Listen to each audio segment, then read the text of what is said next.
Okay, so this activity I did with a B1.1 pre-intermediate class of about 7 students, all of whom originate from Catalonia or other regions of Spain.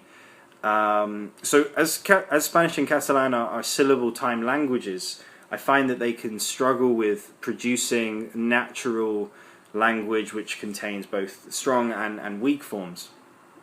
So because English is a stress time language, they find this difficult, and therefore their speech sounds quite monosyllabic and as I said, unnatural. So we were actually focusing on used to and be used to, and before the phonology section of the class, I introduced the two structures, and we did a speaking exercise which helped to familiarize them with the differences in meaning and differences in form. And during the task, I wrote down one example of what they made using the used to structure, which was, I used to play football at school, and so they were pronouncing it as I used to play football at school. So, like I said, quite monosyllabic, quite robotic in the way that they say it.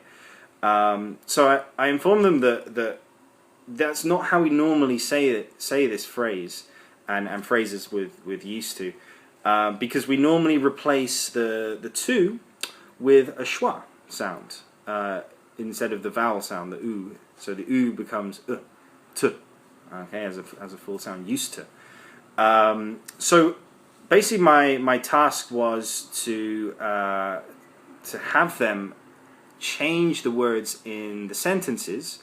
So I gave them a sheet with some of the sentences that they'd said in the speaking task.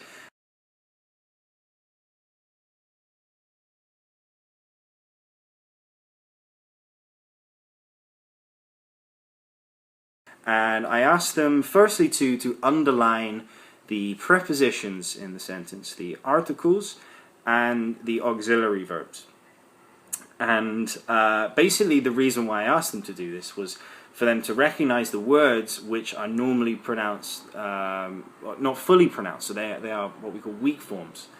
And so, for example, in this sentence that I wrote on the board, I used to play football at school, they had to underline the to and the at, okay, as the prepositions in the sentence.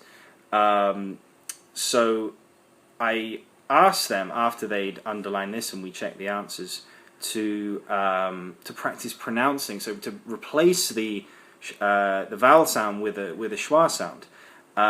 So to became t, and at became ut. Okay. So we practiced all of the sounds for the prepositions, the auxiliary verbs, the articles they underlined, and we just practiced those weak forms first. Then I asked them to say the whole sentence with the strong forms included, and to say the sentence as a full thing, and to practice producing those weak forms. And so we did that, and we followed, and I basically asked them in pairs to work on it together, so that they could kind of practice and take in all this information. So yeah, I thought the learners found this task a bit difficult in terms of producing and recognizing the schwa sound initially.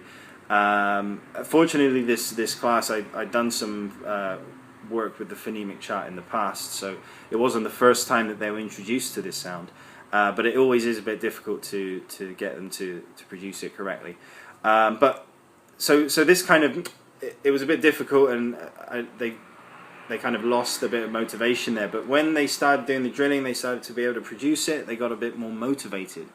And I told them that producing the language, it was important to recognize the sound, so when other people are speaking, they can hear these weak forms. So yeah, I think it worked quite effectively. in the end, and they found it by the end of the task in pairs when they were drilling to each other.